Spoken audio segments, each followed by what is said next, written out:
Hi guys, welcome back to my channel Dila Tegur Resepi. Jadi hari ini kita nak buat menu nasi aruk dan sambal belacan. Okey. Sambal belacan kita guna limau je lah, okey. Kemudian kita ada tempoyak juga. Tempoyak ni kita masak dengan udang sekali lah. Okey. Maksudnya tempoyak gulai dengan udang. So first kita nak masak nasi aruk. Okey, pertama panaskan minyak. Kemudian kita masukkan ikan bilis, okey. Kita akan biarkan ikan bilis tu garing dulu, okey. Kita biarkan dia garing, jangan sampai hangus, okey. Okey, boleh nampak yang ni dia dah nak garing lah dah. Okey, kita gaul-gaul dulu. Okey, tengok. Yang ni dia akan jadi rangup lah bila kita goreng macam ni. Okey, jangan sampai hangus. Pastikan dia cukup-cukup garing je. Okey, kemudian kita sedia dah nak angkat pindah ke pinggan. Okey, sekarang kita tarik. Jangan bawa minyak sekali. Tuang ke pinggan anda. Okey, jadi ikan bilis dah selesai. Okey, next kita masukkan bawang merah. Guna minyak tu tadi je lah, okey. Tak payah tukar-tukar lagi. Guna minyak tadi saja. Okey, kita goreng dulu bawang. Guna bawang merah je. Tak payah guna bawang putih ke tak apa. Guna bawang merah pun dah cukup. Okey. Kita goreng bawang tu sampai keluar bau lah. Tak payah sampai hangus sangat. Okey, yang ni kita gaul-gaul bawang ni. Okey, kemudian lepas tu pula kita ready.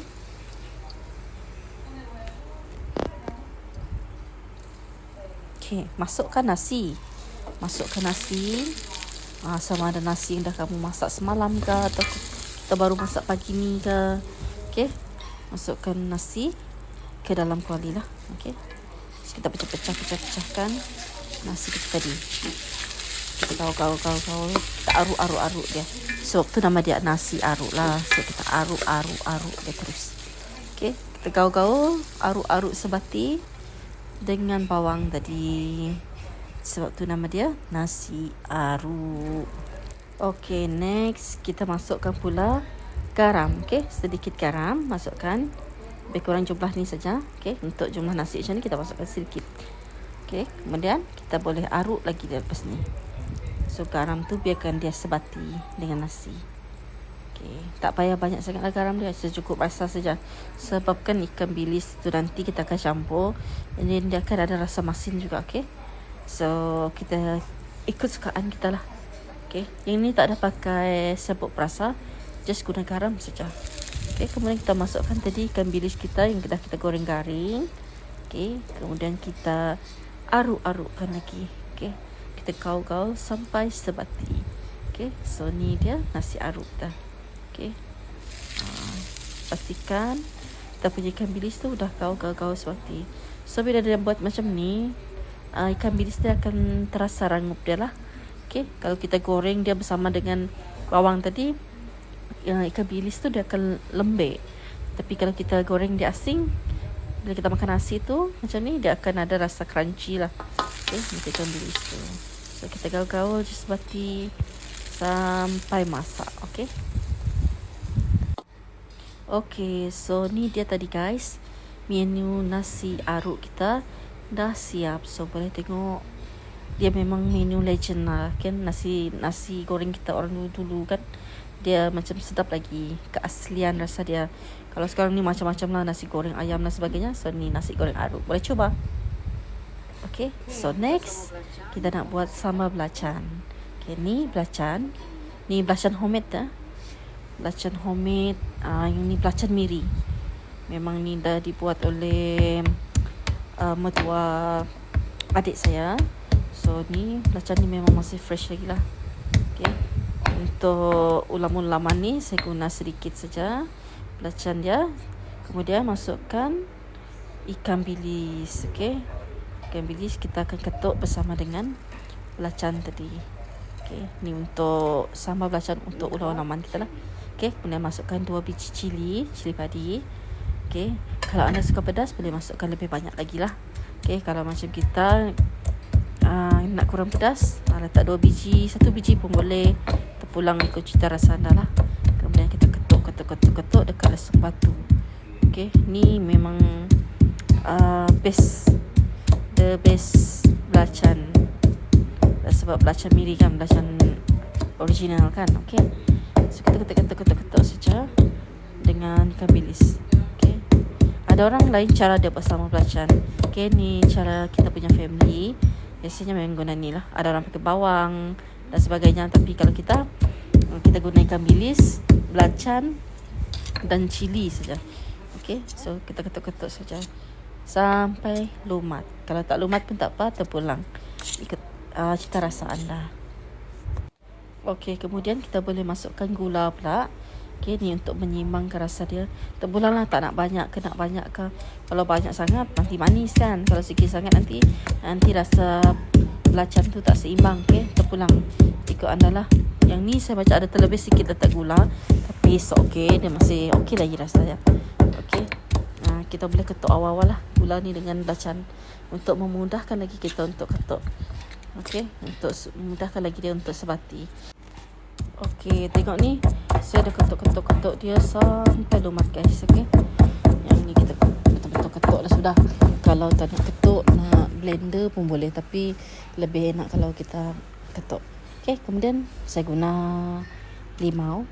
Okay, kalau pakai limau lebih sedap lah. Okay, guna limau. Berapa biji limau? Ikut sukaan anda. Okay, kita perahkan limau ke dalam mangkuk. Perahkan saja limau dan berapa biji. Saya lebih suka guna limau daripada cuka lah. Sebab masam dia berlainan kan. Kalau limau ni memang masam dia sebenarnya jadilah rasa dia. Okay, guna limau memang best lah kalau buat sambal. Tak kisah sambal sama kicap ke, sambal belacan ke, memang nyaman lagi kalau pakai limau. Okay guys.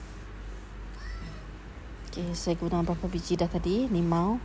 So lepas ni kita ready untuk asingkan biji dari air limau tadi. Okay, kita asingkan dulu. Okay, supaya nanti kita makan tak gigit biji limau. So kalau kita gigit biji limau tu pahit guys ya. So kita boleh asingkan awal lah. Kalau tak nak asing pun tak apa. Tapi kalau saya akan asingkan dulu daripada kita punya air limau lah. Okay, kemudian lepas tu kita nak campurkan pula. Okay, belacan kita dengan limau tadi. Kita ambil belacan tadi. Kemudian kita tuangkan ke dalam mangkuk. Okay, ambil sikit-sikit. Tuang lagi. Ambil lagi. Kemudian tuang lagi. Ambil lagi dan tuang. Ambil lagi dan tuang guys. Okay, habiskanlah belacan anda. Okay, jangan membazir guys. Okay, kemudian kita boleh gaul-gaulkan dia. Lepas ni jangan lupa gaul-gaulkan sebati kita punya belacan. Okay, kemudian ni tips dia. Kalau family saya, nenek saya dulu, dia masukkan serbuk perasa tu, wicing tu, ajinomoto tu. Okay, untuk rasa dia. So ada orang dia letak kan. Kalau kita akan letak. Okay, sikit wicing ke dalam kita punya sambal tadi. Kita punya sambal belacan tadi. Okay, so tengok ni ada kering sikit kan punya belacan. Sebab limau saya tadi tak banyak sangat, sikit je. Tapi belacan saya dah terlebih lah. So kita ada cara lain. So kita akan gunakan cuka. Okay, guna cuka buatan ni sikit. Paksalah kita guna cuka guys. Walaupun tadi saya kata lebih sedap pakai limau kan. Tapi ni terpaksalah guna cuka sedikit. Sebab kita punya limau tak banyak lah. Kalau tak belacan kita tu akan kering. So saya suka belacan tu dia kalau dia basah-basah macam ni. Okay, jangan terlalu kering lah. Sebab lebih sedap lagi kalau makan macam ni. Tengok dia punya texture tu. Okay, ni memang mantul sudah guys. Okay, boleh tengok sambal belacan kita. Okay, next kita nak rebus kita punya ulaman. Okay, so masukkan terong. Yang ni air kita didihkan tadi. Kita guna terong lah hari ni. Okay, masukkan terong purple tu ke dalam air mendidih. Okay, kemudian ni masukkan juga apa nama ni? Oh, kacang panjang. Okay, masukkan kacang panjang juga. Okay, so ready dah ulaman tadi. So sekarang saya nak buat apa? Tempoyak. Tempoyak udang gulai tempoyak. Okey, so masukkan bawang merah. Okey, kita goreng-goreng dulu bawang merah kita.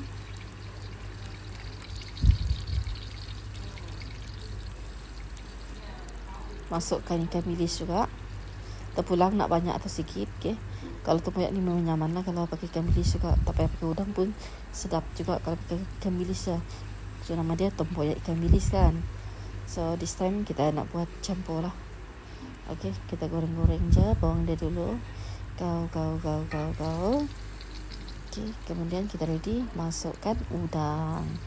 Okey, tengok saiz besar pun boleh, saiz kecil pun boleh. Okey, so yang ni udang kita letak dalam berapa ekor lah, dalam 6 ekor macam tu. Okey, kau sampai udang tu hampir masak. Yang ni sekejap aja guys lah. Okey, kalau kita nampak udang tu dah nak merah-merah, okey, dah ready dah. Okey, kau rata. Okey, tengok udang kita tadi dah masak dah guys, udang kita. Okey, ini nantilah udang dia. Ini besar saiz udang ni guys. Okey, kami masukkan tempoyak tadi. Tempoyak ni pun buat sendiri guys. Hari tu ini durian tahun lepas ni. Durian tahun lepas kan ni dah nak masuk musim durian lagi kan. So last year banyak durian. So kita buat tempoyak lah. Letak dalam teh ais tahan guys. Masih tahan lagi. Okey, jadi kita nak habiskan stok tempoyak yang tahun lepas punya. So tahun ni nanti kita akan ada durian lagi kan. So kita masak je lah. Okey, kau. Ini tempoyak ni kita jarang makan lah guys. Okey, dia berges juga kan masih. Kau je dengan udang tadi sampai bercampur. Okey, tengok ni. Kemudian kita campurkan gula sedikit. Okey, sedikit je guys. Yang ni saya macam terlebih letak ni guys. Jadi tempoyak saya tu dia ada macam taklah keras sangat, tapi dia macam ada nak kerasa cuma tak keras sangat. So gula, letak gula lah sebab kalau tak dia masam kan. So letak gula sikit. Okey, ke dalam kita punya tempoyak. Okey, boleh tengok cantik tidak? Ni dia nama dia penambah selera. Okey, ni memang lauk gagal diet lah nama dia.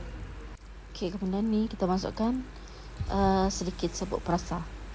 Okey, yang ni kita tak perlu masukkan garam lagi lah sebab tempoyak ni memang kita ada masa buat dia memang dah campur dengan garam.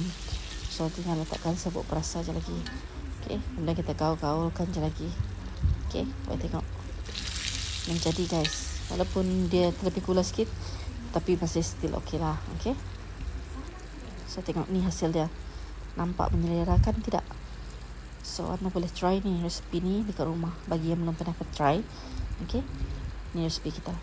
Okey, ini dia tadi guys, tempoyak udang, ulam-ulaman dan nasi aruk. Jangan lupa mencoba dan jangan lupa subscribe guys. Thank you.